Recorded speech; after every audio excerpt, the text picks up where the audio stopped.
Tiger Woods, gracias por estar con CNN.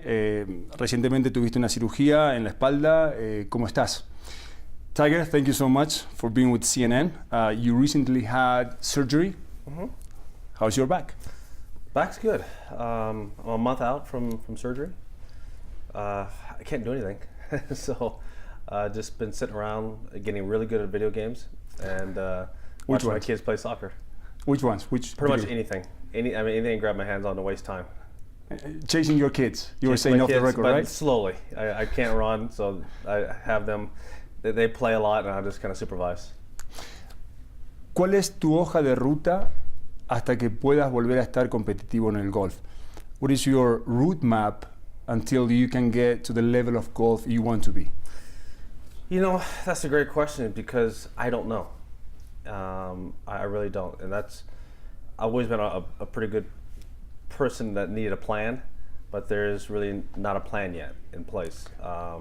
We got to let it heal first, let it scar over, and then we start the slow process of building it up. And that build up is going to take months.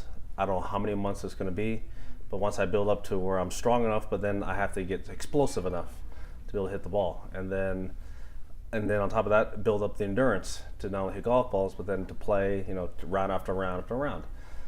So that is how many months out, I don't know.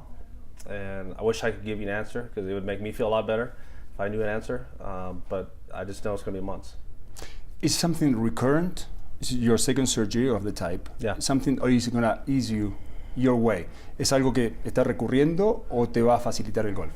Well, it's the same injury, and we had the same procedure done. And so, unfortunately, I know exactly what the rehab is and the protocols are and all the tedious little exercises that I have to do at the very beginning, which I haven't been allowed to do yet.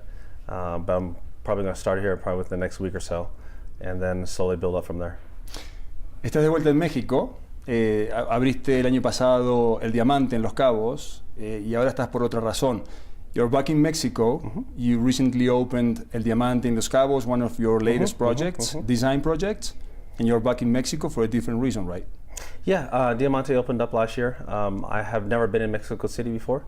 I've been in probably half a dozen cities here in Mexico, but never here in Mexico City, so this is a first and very exciting. What about the Bridgestone America's Golf Cup? Yeah, I wish I could play in the tournament. I mean, Kuch is one of my best friends. I wish I could play with him. I know he just won last week in Fiji. They were part of the winning Presidents Cup team the week prior in Korea, and I just wish I could have partnered up with him. We did really well when we played the Presidents Cup together at Muirfield Village. 2 years ago. And I just wish I could have done it here this week. Hay un empuje importante, no solamente en México, sino también en Latinoamérica, para hacer crecer el golf. ¿Qué te sientes ser parte de este proyecto? There's a big push in Latin America, not only in Mexico, but also in the whole region, to get the sport to grow, golf. You're part of it right now, with the Bridgestone America's Golf Cup. And what do you see as opportunities in the region? Well, I think that the golf is certainly growing. I know the PGA of America has become more involved. We're trying to cultivate more players coming here from South America. I think that going back into my early days, watching Eduardo Romero come through, Cabrera, and even Grillo now. Carlos Franco. And Emilio Grillo now? Yes, absolutely. Yeah. And then you have, I know Hugo is a good friend of mine, Hugo Leon. I know there's a smaller group of guys coming through, but obviously you need a bigger talent pool. You need more participants. And I think that if you have the carrot of, if you do really well here in South America, you'll be able to have a chance to play in America, and then obviously get on the PGA Tour. So there's avenues for, I think, players to see that there's a carrot at the end of the road, and I think that more people are starting to play. They're starting to participate. I know that football is the biggest thing there is here in South America and in Latin America in general. But I think that I just think in general it's hard because of affordability.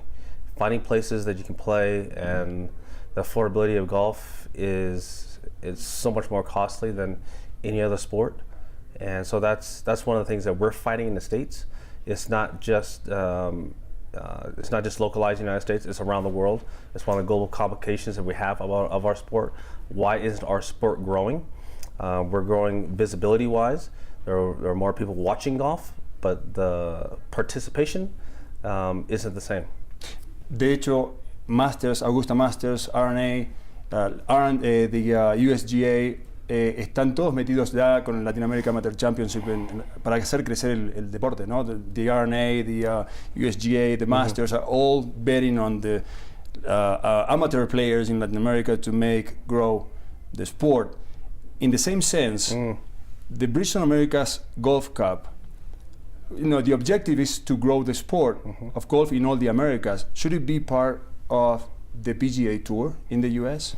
Well, I think eventually this tournament could be. Certainly, it definitely could be. I think this is one of the precursors to becoming a tournament or affiliate of the PGA Tour, is by putting on a showcase like this event. This what Bridgestone has done with the America's Cup here, with the Cup, is, I think it's a start, but obviously that we need to develop the event. And I think about having more participants in the game, in the event, more top players playing in the event, and then how obviously showing it globally is not just localized here in Mexico or in Latin America, but show it around the world. I think that's how we're going to be able to have foster this type of relationship, and then eventually maybe sometime down the road be part of the PGA Tour. Most people, la mayoría de la gente quiere conocer a Tiger la persona. ¿Cómo es vivir con Tiger, el ícono, la celebridad, que todo el mundo quiere estar con él? I would say most people want to know the Tiger the person. How is it to live with Tiger the icon, the celebrity everybody wants to be with, the president wants to get the picture taken with? How is it for you? That part is not why I turned pro. That's not why I started the game. It's a byproduct, right? It's a byproduct, and I really enjoy anonymity. That's what I do on the golf course, and what I do for a living. That's just me as a competitive person. But I really enjoyed my time at Stanford when I was there. You had Olympians that were there. You had all these amazing people who were part of the culture of Stanford, but the anonymity of everybody, we enjoyed that. Once you enter the workforce and go beyond that, we realized, like Stanford was like a utopia. Yeah. And then you enter this world, and now that I've gone from, I was kind of basically at the beginning, more in the middle. It had just already started. The 24-hour news cycle had just already started. And then the advent of now social media. And so times have changed so much in such a short span of time that I've been on tour for about 20 years now, that everything is so instant. Yeah. We used to, as you know, have work hours, and go to work, work all day, and that was it. There was no more communication with work. That was it. Exactly. You come back to work and look at all your faxes or teletext or whatever it is. And you're old. I don't remember the faxes. Well, see, then that's how it used to be. I know. But now everything's just instantaneous, 24/7. Yeah. It's always, everything is basically, everyone now who has a smartphone is media. Yeah. And so that part of it has changed, quite a bit. We fought having camera phones on a golf course for the longest time, and the first time that it ever was allowed to be in a major championship was the British Open in Happy Bay at Hoylake. And Sergio and I were in our final round. Well, all you have to do is put your phone on silent, but most people didn't put their phone on silent. Mm-hmm. We had to tell people, please put your phones on silent, or just don't take pictures, or film do whatever you want, just have it on silent. But there wasn't that way. We got put on the clock on the final round of a British Open. Mm-hmm. We're both trying to win it. We're 2 holes behind. We're being timed. But obviously now, as people become more educated, we have marshals now who come around, and basically they're in charge of telling people to put their phones on silent or vibrate. And it's been so much better for all of us as players. I think that people are now, they feel like they're a part of the tournament because they're able to take a picture or a video of something that is tangible to them, that they can feel and say, hey, I was here, look what we saw. And it's not just like what you saw on TV. ¿Qué tiene un atleta como Tiger, como Michael Jordan, como Maradona, que se convierten en más grandes que el deporte mismo?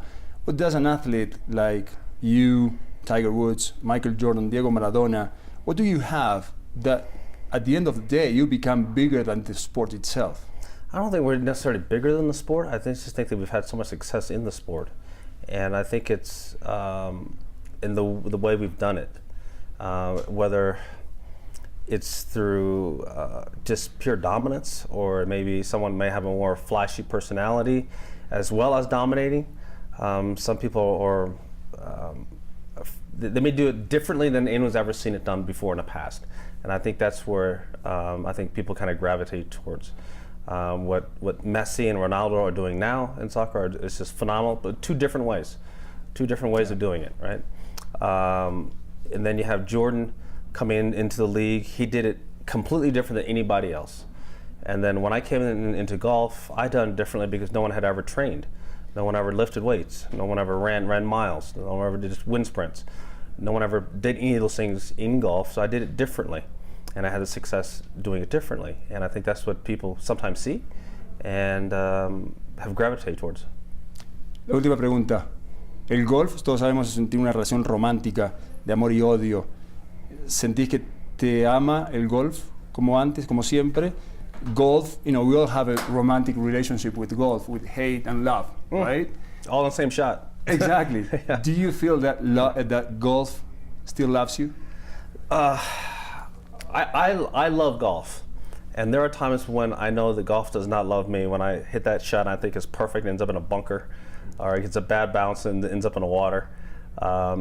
The golfing gods, they can turn on you pretty quickly, but I think we all, as individuals, just really enjoy the sport because it is up to us. The ball's not moving. It's not a reactionary sport.